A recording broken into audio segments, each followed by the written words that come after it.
Hello, I'm Rick Stivers. Welcome to Young Martin's Reels. Today, I'm back here with Logan Stewart again, and we're going to talk about this particular collection. What do we know about this one, Logan? All right, so everything in this case is associated with San Antonio in some way, shape, or form. Most of those being either manufactured or invented in the city of San Antonio, Okay. or greater San Antonio area, I'll clarify. So we'll start up here, and these lures right here are demon sail sharks. And some of you might be familiar with the lure Lazy Ike that made the Lazy Ike sail shark. And they are the same lure. They were originally invented in San Antonio. The person who invented the sail shark did get murdered, believe it or not. Do you know his name? I don't remember. Okay. I don't remember his name, but he was murdered, and then the company was sold to Lazy Ike, and then they manufactured the sail shark. It's really hard to tell the difference. Anytime you see the center eye, that usually means it's a demon. So where the eye is in the center as opposed to towards the edge. Sometimes they're marked on the bottom. It is rare to see them marked demons, but I do have two in here that are marked demon. Other than that, you might have to consult color charts or an expert to tell you whether you have a Lazy Ike or a demon. Okay. Then the next two lures up here, these are both made by Schoolmaster Boat and Tackle Company. Schoolmaster Bait and Boat Company. It's Schoolmaster. That is a really odd-looking lure. Yes. So Schoolmasters are known for being really, well, some would say ugly, but Well, I would say different. Tell you what, I'm going to zoom in on that guy. Or do you want me to? Yeah, we'll just slide that over a little bit. Yeah. That is, it looks like a lump of something. Instead of Yeah. So it is this is the normal Schoolmaster, and then to the right is the shrimp. Okay. The shrimp is called a Skidaddy. And then, actually, I believe I'd need to consult the color chart, but I think this one is the specific color name is Joe. So, Joe. So Bob Nelson, who invented or who created the company, named all the lures except for the shrimp after family, friends, and relatives. They're all male names. Okay. So he had a lot of different colors, and they'll be named after his brother, his cousin, his nephew, all of that. Well, So that's they're pretty all cool. So they're called Joe, Val, Rankin, and I actually know the daughter of the maker. I met her and talked to her, and she gave me some insight on these lures. They were actually manufactured in his house. So he did make boats, and he had a factory or a warehouse where he made the boats. But the lures were all molded in their own house, and then his wife would put on the little rhinestone eyes, and their tough lure, they were only made for probably only about a year or two. We don't have exact dates, but they're very tough to find, and from talking to the daughter, they certainly didn't last very long. Okay. And then I guess we'll slide down here. This is an aquasonic lure. I have a few others in this case. That's a Chatterbox 2. I think that's a Chatterbox. And then I might have to move It's this okay, I'll case. just move this Oh, over. yeah. And then that's, I got There you it. go. And that's an Undertaker. An Undertaker. Yeah, I believe that's what the model's called. And these were all made in Universal City or Cibolo. I think they changed locations at some point. But if you're familiar with San Antonio, it's the same basic area. Right. And these ones, I might have to pull this up. Maybe you can see it. But there's vents in the lure. Right. That's what I was noticing. There's a big opening in the front of this Yeah. one, this one, and this one. Yeah. So that's the kind of trademark thing with Aquasonics. Their motto was the whole idea. Whole spelled whole H-O-L-E. Yeah. Okay. And yeah, these were around for, I would say 60s, maybe into the 70s. I'm not really quite sure the history on these too much. And then we're going to go over and we're going to show you 3 Barbera rats. Now, these are the first lures I'm showing that technically were not made in San Antonio. Okay. So Barbera Sporting Goods was a tackle shop that and sporting goods store that was in San Antonio for many years. I believe it was definitely around, I think, in the late 30s, and I think it lasted probably to the 70s or so. And this lure was invented by Charles Barbera.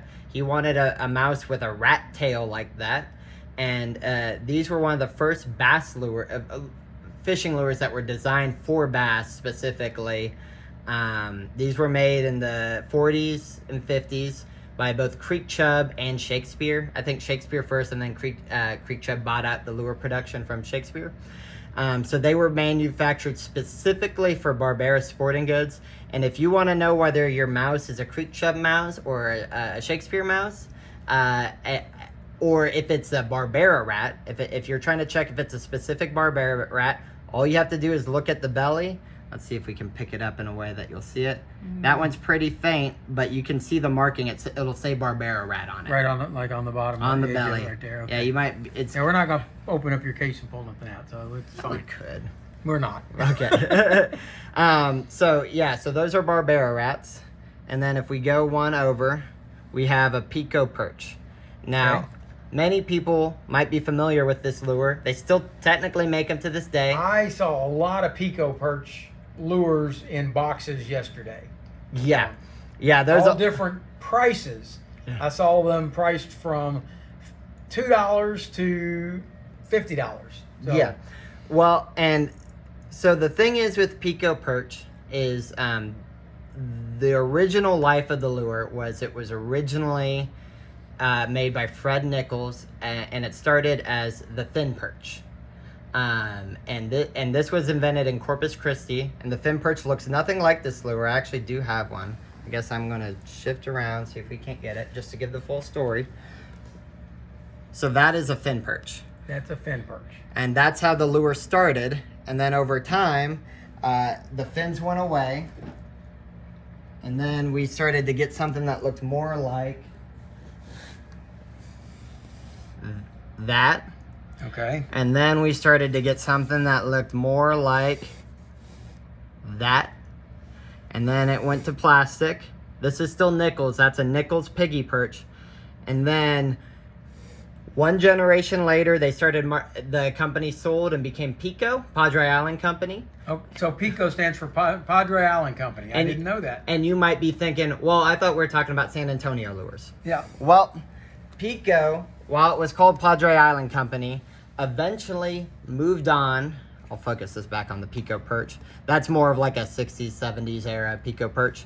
In the late 50s to early 60s, they actually moved their production to San Antonio. Okay. And if you look at boxes from that era, you'll actually see it says San Antonio, Texas at the bottom. So this was a major lure manufacturer. They made more than the Pico perch. They also made the Pico mullet, which I have quite a few of these in my case. Oh, that's my thumb. And then over here, we have... I'm going to move the camera in so you don't have to hang over the side. And then over here, we have the Glimmo minnow. Howdy, Gene. Howdy. Yeah. And then up here, we have the Gray's Doodad. Here's the box. The Doodad? The Doodad. This lure was made in Kerrville, Texas. Wendy Gray would make these in his radiator shop in his free time. He didn't use much primer, so the paint comes off easy. And I'll zoom in on or pull up on the box. It's a pretty box. And you know what? Frankly, to be honest with you, I bet the lure doesn't fish very good. Wendy Gray, while most lure manufacturers, usually if you go through old newspapers, you'll find blank caught a 10-pound bass, Fred Nichols caught, over 30 speckled trout, or, this guy won this tournament. You'll find all these things insinuating that these people were great fishermen. Right. This is not the case for Wendy Gray. There's not really any evidence that this man fished. Ever fished. Maybe he did. I'm not saying he didn't, but it never made the news. Okay.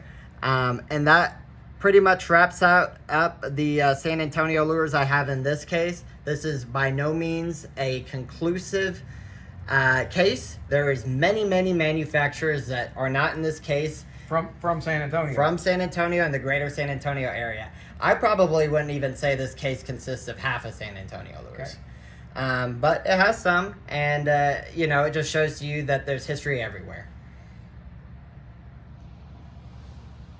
Well, I have found the whole situation real fascinating. Mm-hmm. I didn't even know that they were made in San Antonio, let alone Universal City or Cibolo, which we happen to be standing right beside. It's just really neat. And I've found a lot of these guys who are here collecting lures and stuff don't seem to do much fishing. Well, I wouldn't say that. Some of them do a lot of Some fishing. of them do a lot, but a lot of them haven't been fishing in years. Well, yeah, because some of them, they had their shoulders give out. Yep. And like I said, the demographics skew at least slightly older. Yes. So, you know, this is something you can do from your home in a lot of ways. And that way you kind of still have that attachment to fishing. Even Which is when what you're- we find with my reel people. Mhm. My average demographic is 60 plus years old. Over 80, I think it's 65% of my people on my channel are 65 or older. So I'm used to that. I get a lot of people who I post my fishing videos because they say they live vicariously through my. So unfortunately, when I go out and have a bad day fishing, I still post it, and they go out and have a bad day fishing with me. So that's just the way it is.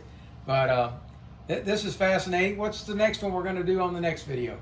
We're going to go over some of the lures of the Corpus Christi area. Okay, sounds great.